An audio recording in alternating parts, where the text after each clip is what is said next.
Hi. So, it's been approximately 1,005 years since I last made a video. Um, Honestly, I had every intention of just shutting down the channel and quietly deleting it and pretending it never happened, but I was organizing my closet today, and I've got a big writing closet, just literally like 8 feet tall and filled to the brim with journals and old writing and things I've collected since I was a youngin'. So something like 18 years of writing in that closet. And I was looking through it because I felt nostalgic. I was looking for one thing in particular, and I just came across all these old journals and these old writings.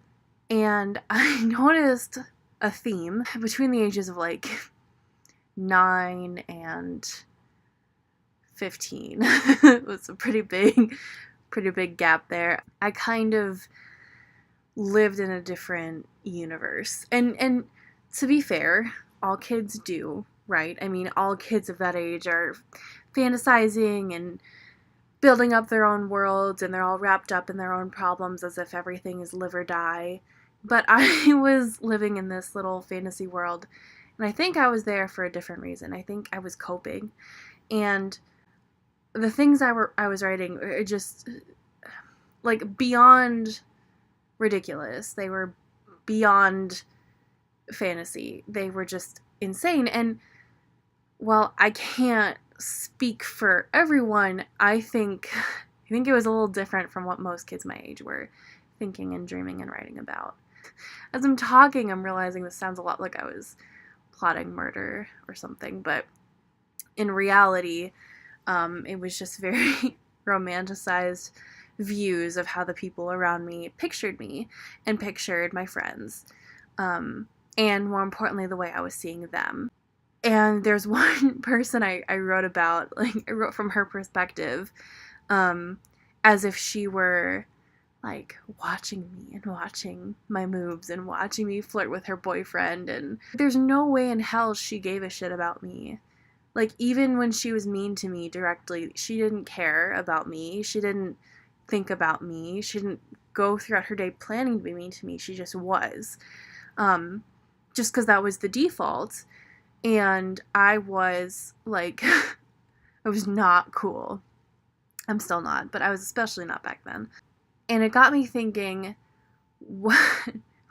what kind of reputation I built for myself, and the kind of world I built around myself to cope with that reputation. And what it's like growing up when you are, like, for lack of a better term, the DUFF, and what that meant for me growing up. And so nobody watches these videos, but I feel like it's important to preface this by saying my self-esteem is a personal problem, okay? Everything I'm going to say is going to sound like I'm desperately wishing for someone to, like, shower me with praise and compliments and tell me, no, you're this, you're that. That's not what I'm looking for. I'm speaking from, like, cold, hard truth, from reality. Like, there's no questioning that this is true or not. This is just the way it was. The way it was is I was always, like, the heaviest girl in the room. I was always the least attractive person. And I because of that, I always had one of the biggest personalities in the room. I was just talking with my amazing boyfriend about my camp experiences, and as I was talking, I was like, oh my god, I remember everyone hated me at my cabin. No one hated me because I was fat. No one hated me because I was ugly. They hated me because I was obnoxious about it. They hated me because I was trying so hard to cope with my own self-hatred that I was overcompensating by trying to be, like, the funniest one, the one with the biggest personality, the one no one could forget. Because if I was fat and quiet, no one would ever notice me. But if I was fat and loud, if I was ugly and loud, at least people would talk to me. And they did, but they also talked about me. I adopted a lot of other people's personalities. I stole jokes. There's one phrase I used between the ages of like 10 and like 17, and I still kind of use it now, just out of habit, that I stole from a girl I knew because I was in love with who she was. I wanted to be her in every sense of the word. She was super nice. She was super caring. She did everything she was asked to. She always did her capers, always did her chores, like always took care of everybody else, and she was very talented. And I felt like if I could have her personality, then maybe people would like me. But they knew I was just taking her personality, so they didn't. I just want to start basically from the beginning of what it was like being that person and where that led me and what happened, and the long-term consequences of all that. So I'll start from the very beginning, which is I was born. My family were all big people, all of us. And that meant a couple things. First, it meant I was always genetically predisposed to have a really bad metabolism and a really hard time losing weight. And second, it meant that food was a weird thing in my family for all of us. None of us have a good relationship with food. My mom had me on my first diet when I was less than 10 years old. Like when I was still a baby, basically. I was like one of those, I was never like morbidly obese. I was never like one of that kid that you see, the McDonald's kid. I'm sure you've seen this picture. But my doctors would say, like, your daughter's too big. And my mom would be like, all right, you're on Atkins now. You're on Special K now. You know, you're on all this stuff now. And I would like go to school after drinking my Kellogg Special K shake, my cappuccino flavored shake.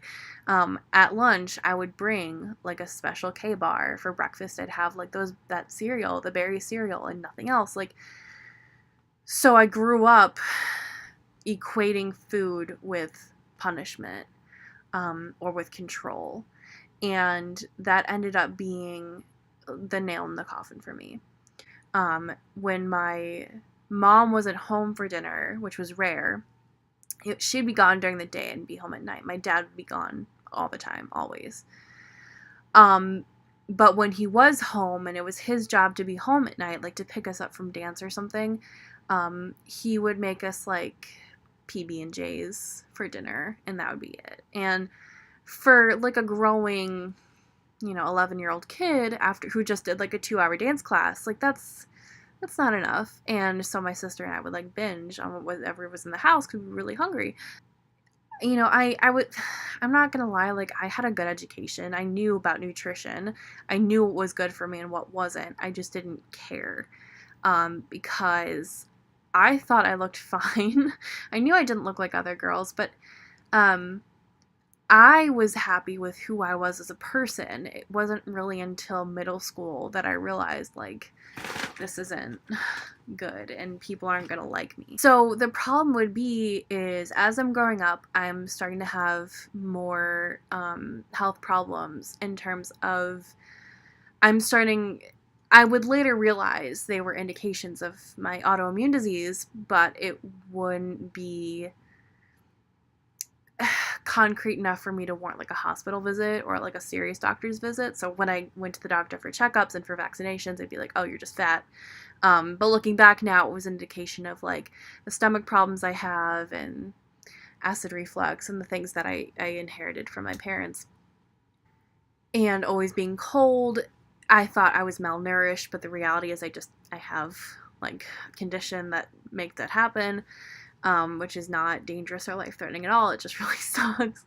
So I'm growing up and I'm feeling weird about food, and that makes me overeat, and that makes me restrict, and it makes me binge and purge, and I'm realizing like as my stomach problems are developing, I'm realizing I'm going through periods of like I can't hold anything down, so I'm purging accidentally, like without intending to. So, like, I'll eat a lot and then still not be able to hold it down and therefore not gain a lot of weight. So I'm like, oh, I can eat whatever I want. I'm not putting 2 and 2 together because I'm a kid still. I get to high school, the cycle keeps happening, and now I'm emotionally eating because it's high school and I'm emotionally stunted. So growing up, so that's the food side of things. And it basically led to this long cycle of having a bad relationship with food, not being able to trust myself or trust food, and equating it with punishment and reward, and the stuff that I'm still trying to get over. Um, I see like people my age being able to walk through grocery stores and not have a panic attack, and that's so weird to me. Um, I ended up doing an outpatient program, I think 2 winters ago now, called at a place called Insight, which changed my life forever. It was the most amazing experience for the most part. And, I worked the program and I'm getting better, but it made me realize like these habits I formed when I was a kid, they are not healthy. This is not the way people are supposed to grow up. And I was actually among the youngest ones there. I was the second youngest in my program. A lot of these women have been dealing with these issues literally for decades, and had never gotten help up until this point. Some of them had been hospitalized, PHP, partial hospitalization, in and out of programs for years and years. And I was so determined not to get there. So I'm working on it. It was complicated by the fact that when I was doing it was when my like GI problems were at their worst, and at that time I believe they were still undiagnosed. So that's a different story for another time, but basically it was complicated by the fact that I was always nauseous 24/7.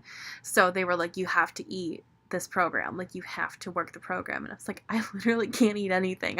This isn't like me at all, but I can't eat. So it was a huge success, and I feel like a lot of people disliked me in that program because while these people are having trouble with binge eating disorders, if I eat a salad, I'll throw up. Like, but that was whatever. That's a different story for another time. I'll get into later. The point is, my issues with food just spiraled, because I grew up being the big one, being the fat friend. The other thing that happened from that was social. One of the benefits of being a larger person is you have assets. You tend to develop earlier than most people. This happened to my mom too. I was the first girl in my grade to get her period. I was 11, which is young. It's on the younger side. It didn't even make me cooler. People just were like, ugh. So you develop earlier. So I was wearing bras, like real bras, before everyone else too. And I had stuff to put in those bras. I never stuffed my bra. In fact, the only time I ever stuffed my bra was because everyone else was doing it. I didn't understand. Like, oh, is this just something you're supposed to do? But I never had to because I already had big boobs.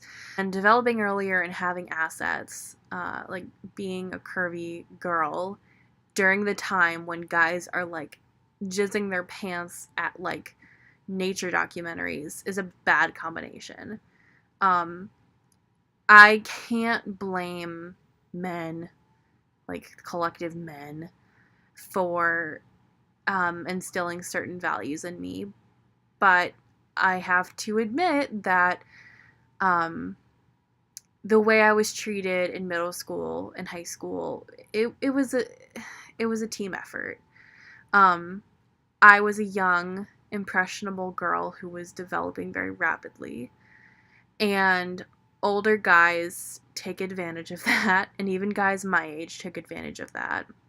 And if it were guys my age, they were just as clueless as I was, and I can't really fault them too much for that. But there were a handful of older people who definitely should have known better. One person in particular. And I grew up finding that I was getting all this male attention and liking it because all of a sudden I went from being the designated ugly fat friend to being the girl all the guys wanted to get their hands on. And that's the distinction. These guys didn't like me. They didn't love me. They didn't want to be with me. They just wanted to fondle my boobs. That's all they wanted. They just wanted to touch me. And get with me. And because I was a curvier girl, I looked like I wanted to, even though I didn't. And there was nothing I could do. All of the girls' clothes in my age group were made for girls with normal girls' cup sizes. They were not made for girls like me. So I would be wearing like just a normal like Justice shirt, like a normal t-shirt, a Delia's shirt that says like, had a rock on it and a ruler. It said, you rock and you rule. But I'd be spilling out of it because it wasn't made, but it's the right age group, just not the right body type. And that's still something I run into every now and again, but at least now I can reasonably shop in the women's section. Even the maternity section, if it's bad bloating day, I don't know. But back then, you're weird if you're not wearing like a Delia's shirt or like, forget Hollister or Abercrombie and Fitch. I would never fit into those. I tried. I got laughed out. It was horrible. But I didn't really have a choice. So I'd be wearing normal clothes that I thought were totally normal and be called a slut and be talked about because my cleavage is out there for everyone to see, and I don't know what's so wrong about it. It didn't help that my mom was kind of encouraging me to be a more mature, beautiful young girl who could work her assets. My mom didn't know really what she was doing when she was saying stuff like that. She just thought she was encouraging my self-esteem. Like, you're a beautiful girl. You have a lot to be proud of. But to me, that translated into, you're a curvaceous young girl. Show off your body to everybody. And so after a while, I did.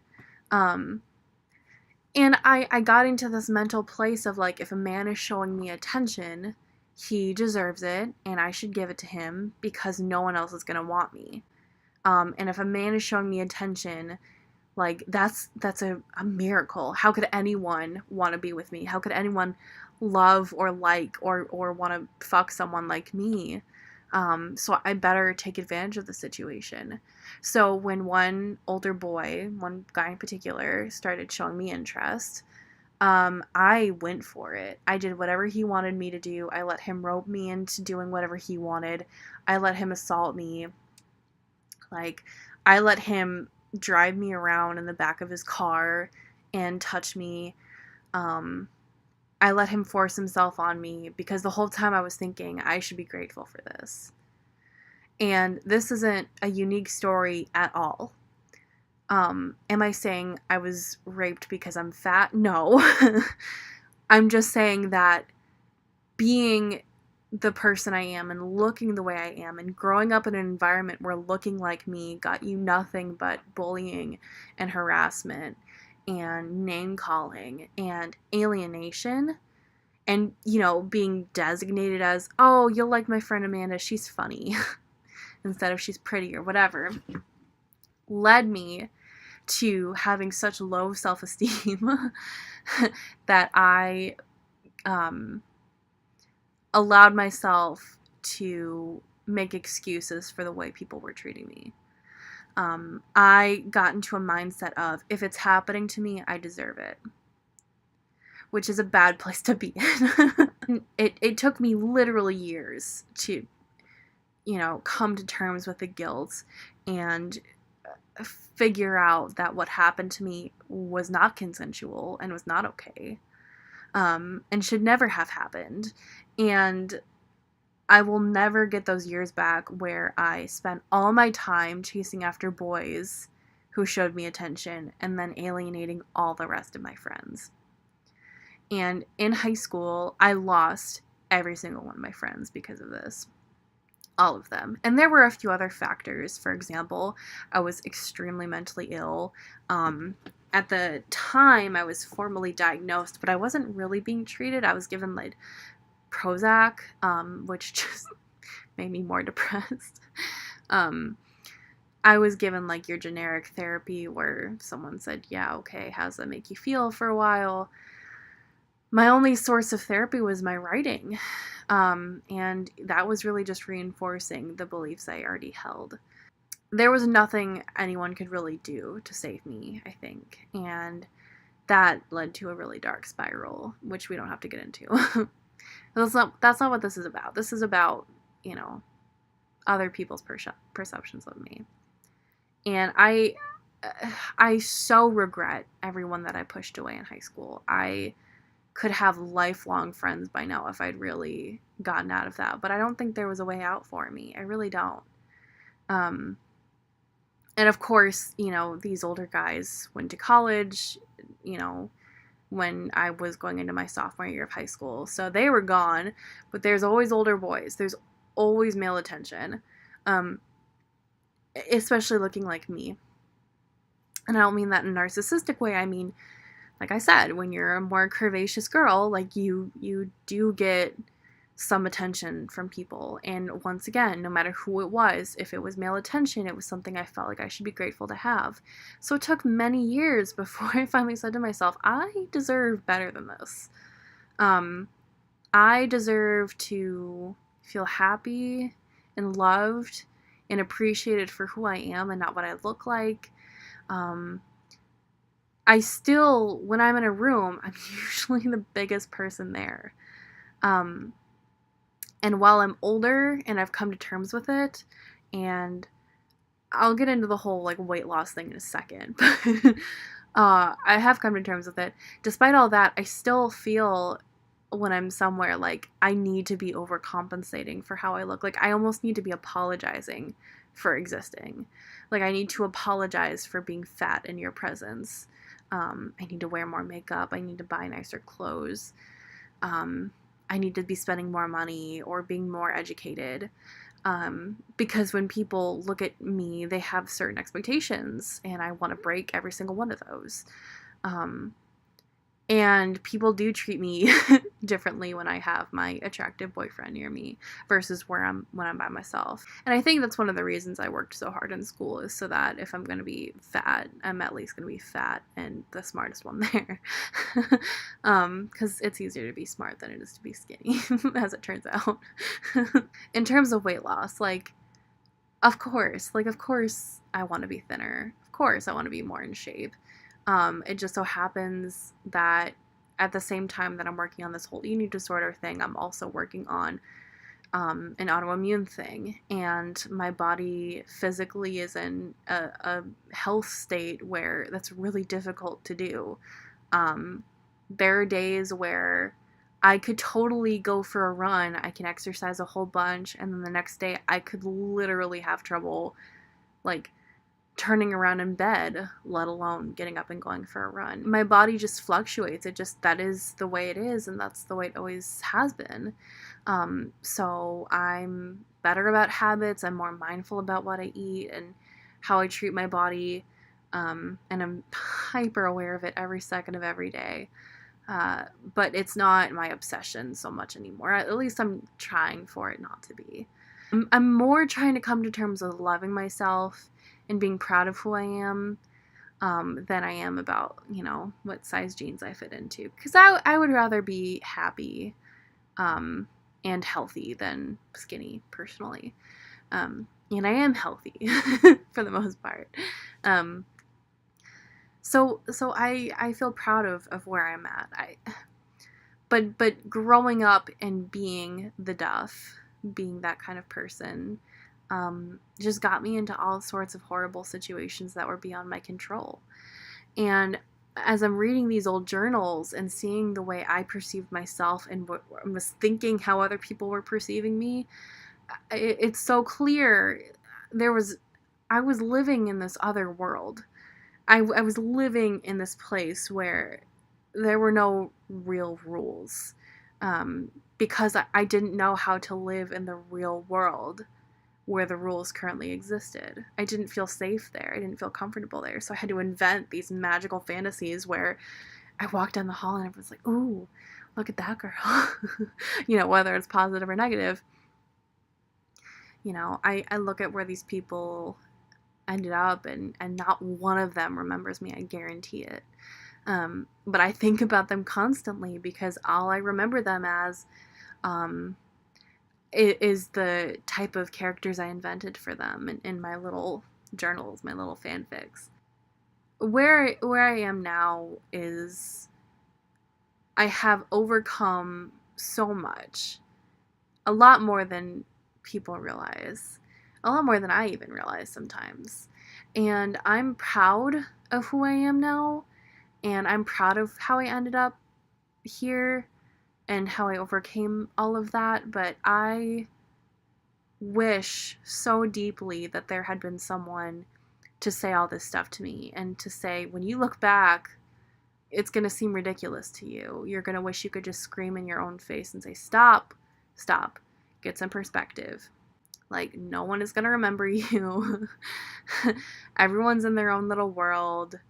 The way you are now is not the way you have to be, you know, mentally. And just because someone shows you attention doesn't mean they're actually interested in you as a person. I miss the friendships I could have had. I miss the times I could have spent meeting new people and finding new friends that I instead spent having lunch by myself in the bathroom. I miss all the times I could have been at clubs or activities instead of like locked up in therapy with a therapist who didn't care about me and taking all these meds. And a lot of it was societal, right? And it still is, really. I mean, kids are brutal. Kids are evil. Really, they are. Kids are so evil. And I was bullied so bad for who I was and what I looked like. I had kids come up to me just to like squeeze the fat on my arms. Like I was walking a track and these guys kept daring each other to go back and squeeze the back of my arms. And to this day, I don't like when people touch my, I have to cover my arms wherever I go. You know, there was one time I remember I was getting off the bus and I was wearing like a tank top under my shirt because that was the style back then. And the tank top had ridden up a little bit. So like the side of my, like right here was poking out, like the space between the top of my jeans and my shirt, which was up here. So like just my love handle is what you would call it, but whatever. Like my waist was peeking out and this kid goes, ew, gross, vomit. And I was like, what are you talking about? He's like, I can see your skin. Good memories. Just remember like the crazy clothing I used to wear to overcompensate for the way I looked. I fried my hair in 8th grade because I was straightening it every day so I could look like one of the pretty girls, and wearing clothes that were too small for me so I could look thinner, which is not how it works, as I discovered. I just remember all the hoops I had to jump through to try to gain acceptance from these people that were never willing to give it to me. They were never going to. They made it up in their minds that they wouldn't. But that didn't mean I wasn't worthy of it. That didn't mean that even if they were never going to give it to me, it didn't mean that I didn't deserve it. Of course I deserved it. And if by some chance this video happens across someone who is that age and is going through something similar, you deserve better. You're probably not going to get it for a while because people are evil. People are bad. But life gets better, and you need to be focusing on being happy and healthy inside instead of thinner, instead of prettier, because you don't owe anyone anything. You don't owe these kids, these bullies, anything. They don't deserve anything, so you don't owe them anything. So just you know, play kickball with the rest of the kids and fuck what they think. It feels so big right now. It feels huge. It feels like the whole world is revolving around how you look and who you are right now, and your interests and your hobbies and your size jeans. But that nothing matters. Nothing matters. I'm 22 and nothing matters. It just doesn't. And least of which is how you look. The people who are bullying you, most of them will grow out of it. Some of them won't. So don't even waste your time trying to change their mind. It's just something that they have to get over. And guess what? Most of them are fucking miserable too. Most of them hate themselves. I think like at least 3 of my bullies are now dead. So it all works out. I feel better.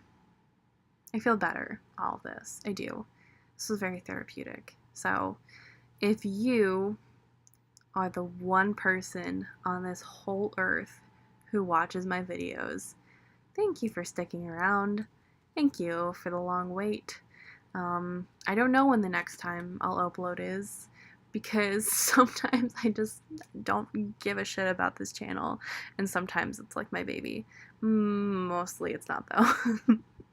How to end this. Just thanks for watching, and hang in there. Bye.